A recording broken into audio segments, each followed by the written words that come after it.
Привет, друзья! Мы все в ожидании 31 августа, когда же выйдет The Angler Call of the Wild рыболов, чтобы посмотреть, поиграть. Вот. И 20 июля вышла статья одного из разработчиков, называется «Системный подход к нересту рыбы», автор Натаниэль Ван Ден Берг. Его работа как технического дизайнера заключалась в том, чтобы тесно сотрудничать с дизайнерами, программистами, чтобы разрабатывать, тестировать и улучшать различные решения проблем, которые у них есть, и знать, сколько их различных систем работает вместе. Также он отвечал за создание и улучшение сценариев, которые они используют для различных взаимодействий игроков по всему миру. Статья, насколько я понимаю, в режиме вопрос-ответ. Пока я не забыл, ребята, прожимаем пальчики вверх, оставляем свои комментарии, кто что думает по поводу их генерации рыбы, что вообще будет. Не жадничайте, подписывайтесь на канал, это очень мне поможет. Я попытаюсь вам перевести и зачитать, о чем говорится в этой статье по поводу системы нереста рыбы, и покажу несколько картинок, как это выглядит с технической стороны. Поехали. Так, всем привет, он пишет, меня зовут Натан, я технический дизайнер Call of the Wild The Angler. Сегодня я хотел поговорить с вами о нашей системе нереста рыбы, о том, как она работает. Мы немного обсудим, как он появился, а также информацию, которую он использует, чтобы определить, какая рыба должна нереститься и где. Это то, что мы постоянно строили, улучшали на протяжении всей разработки The Angler. И я с гордостью могу сказать, ну он в смысле, Натан, что мы очень довольны всем, что достигли на данный момент. Ну, классно, супер, я бы тоже хотел бы быть доволен, но я сильно сомневаюсь. Конечно. Так, немного предыстории. Итак, как вы собираетесь заселять воды на такой большой территории, как заповедник Golden Ridge? Так, пишет Натан, ну первый подход заключался в том, чтобы сделать это вручную. Однако вскоре выяснилось, что обходить каждый водоем, чтобы выяснить, подходит ли та или иная рыба для озера, пруда или реки, слишком много работы. Ну это логично. Особенно если смотреть в будущее с учетом большого количества запасов. Запасов. Рыбы, наверное. Из-за этого мы обратились к более автоматизированному решению. Вкратце, наша система нереста рыбы берет массу данных со всего нашего игрового мира, объединяет их и использует для автоматического нереста рыбы, подходящей для данного водоема. Теперь, когда я говорю автоматически, я не имею в виду, что мы можем просто убрать руки с руля и перейти на автопилот. Нам по-прежнему нужно сообщать системе, как интерпретировать найденные данные, что происходит постоянно. Но это делает заселение наших вод намного быстрее и проще. Поскольку система разработана и построена нашей командой, мы постоянно совершенствуем ее, чтобы сделать ее более точной. Ну, полуавтоматическая, да?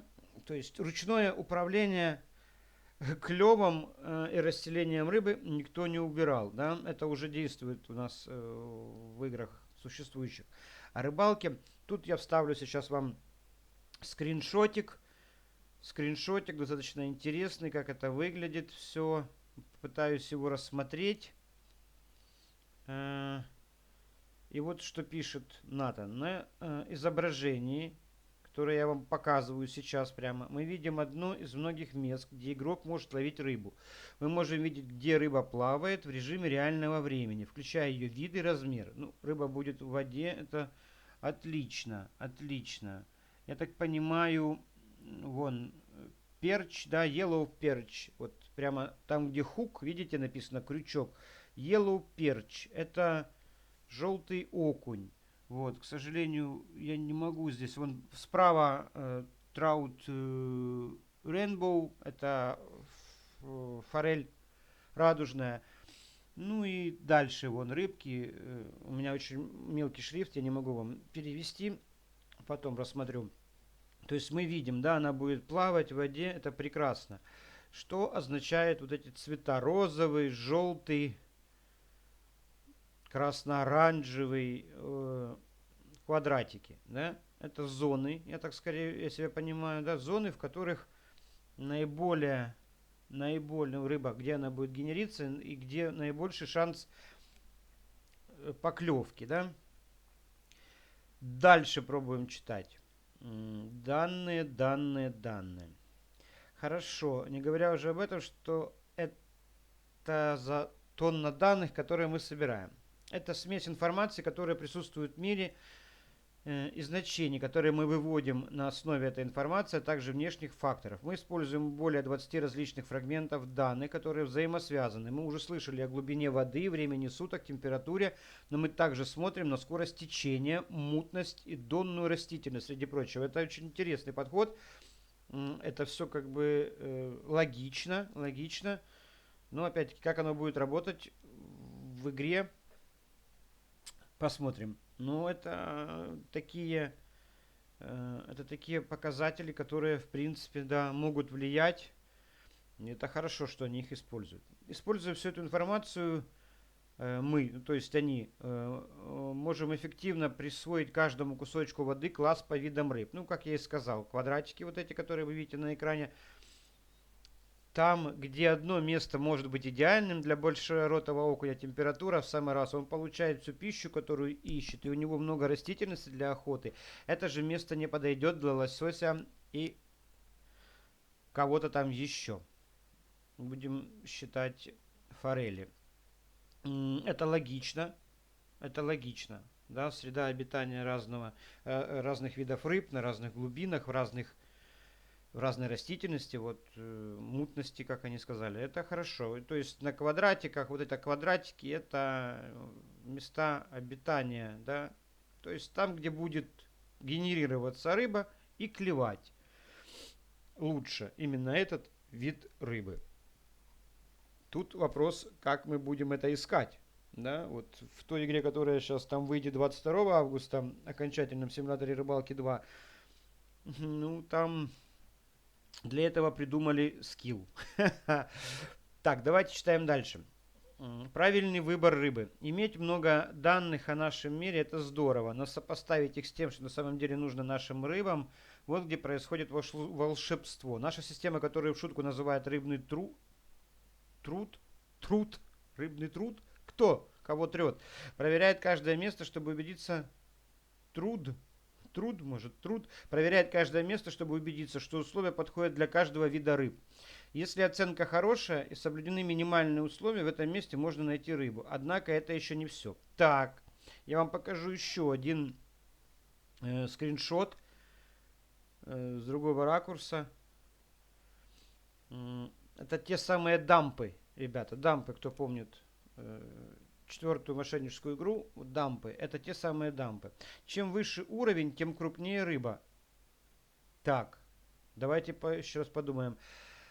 Если оценка хорошая, ну, это алгоритмы, да, то есть ты приходишь, берешь карповое удилище, надеваешь на него бойл, да, то есть цепляешь карповую оснастку лосяную там, надеваешь на нее пупапчик и забрасываешь в место, где, в принципе, должен быть на глубину, в место, да, где должен быть карп, где он кормится, в принципе, в реальной жизни. И если ты попадаешь в это место, да, совпадает температура воды, там все время суток, то ты имеешь шанс на поклевку. Это логично. Так и должно быть. Чем выше уровень, тем крупнее рыба, которая может быть поблизости, поскольку эта область очень хорошо соответствует их конкретным потребностям.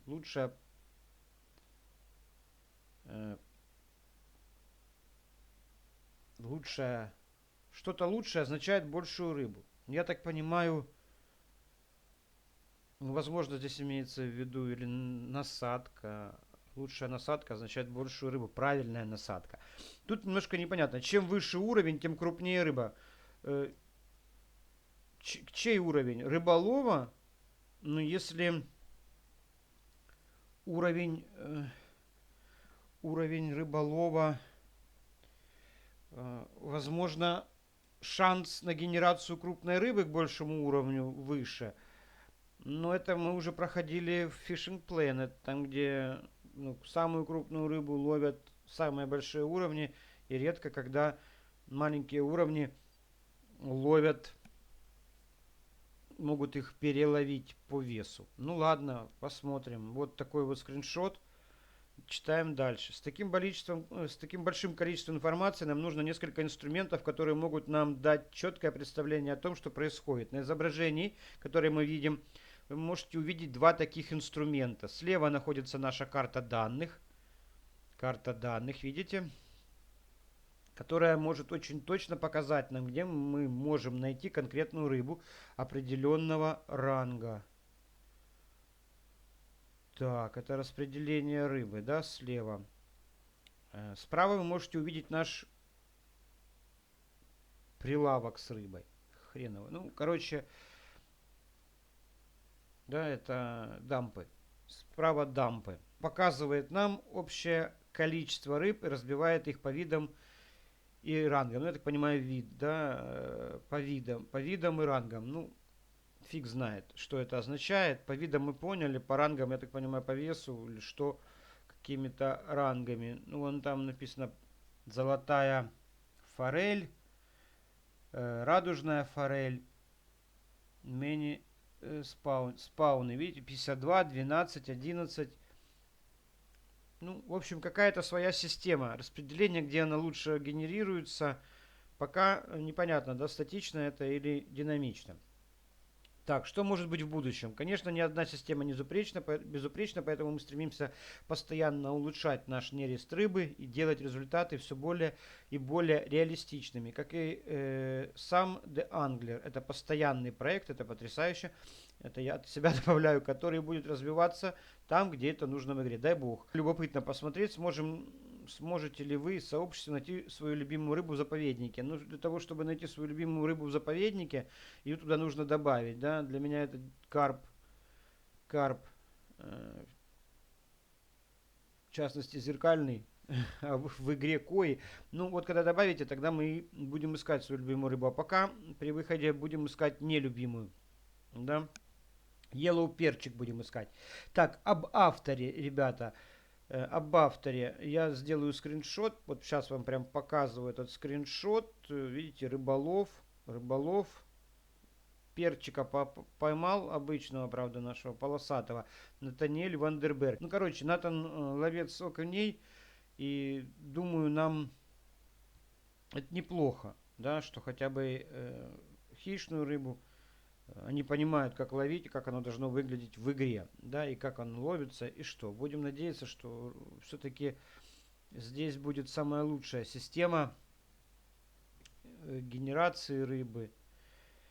Но что-то вот из этой статьи мне подсказывает, да, что... Ну, тут, понятно, будут какие-то свои влияния. Вот уровень, да, мне показалось, что уровень будет влиять на крупную рыбу. Уровень должен, по-моему, влиять на доступ к водоемам, чтобы человек через определенные мелкие, слабые, откровенно говоря, от простой рыбы, от простой рыбалки, да, когда он получал определенный опыт, то он мог перешагивать на другую, да, на более высокий пьедестал, так сказать. И то есть на это должен влиять уровень.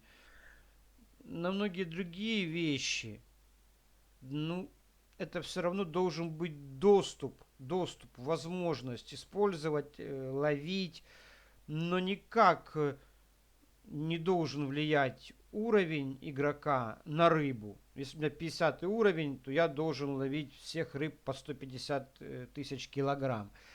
А если у меня 30, то по 75 тысяч килограмм. Так неправильно, это однозначно, мне это не по душе. Мне больше нравится, когда я через свой опыт игровой, накопление его в уровне, имею возможность ловить, использовать, покупать. Да? Но на вес рыбы должен влиять уже непосредственно опыт полученный или имеющийся. И таким образом через опыт влиять на алгоритмы, на то, что они говорили, на то, что я вам зачитывал раньше, то есть при правильном выборе места, совпадении погоды, природы, солнца, давления, мутности воды, растительности, насадки и место, да, грубо говоря, и вот снасти, оснастки, и вот это должно давать нам вес рыбы. Ну, посмотрим, как оно будет. Этот ролик, прошлый ролик был коротеньким, этот ролик достаточно длинный, но такая информация, я думаю, что настоящим рыболовам и умным рыболовам эта информация была очень полезна, потому что больше всего меня тревожит в игре это именно подход к нересту рыбы, о чем и говорилось в этой статье. Конечно, тут не открывались все тайны, но какой-то взгляд мы уже, какое-то представление мы имеем, да, об этом, потому что нерест рыбы, ее генерация и клев это, ну, 60%, 70% составляющей для меня рыбалки. Так как картинка со снастями будет невероятная 100%, потому самое главное мысли сейчас о клеве. Спасибо большое всем, кто послушал. Еще раз прошу прожимать пальчики вверх. Каждый ваш лайк, каждые 10 лайков влияют на то, сколько человек посмотрит это видео. Пишите комментарии обязательно, что вы думаете об услышанном. Подписывайтесь на канал, кто этого еще не сделал. До встречи в эфире. Пока.